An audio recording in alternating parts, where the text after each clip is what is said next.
নাম আমরা এখন করি মা,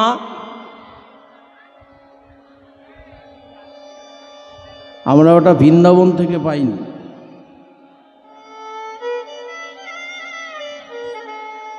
শ্রীমান মহাপ্রভু স্বয়ং ভগবান শ্রীকৃষ্ণ চৈতন্য মহাপ্রভু স্বয়ং বৃন্দাবন চন্দ্র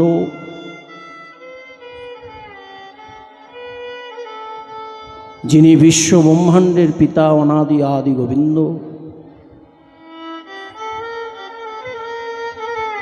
তখন ভক্তরূপে আবির্ভাব হয়নি। 538 বছর আগে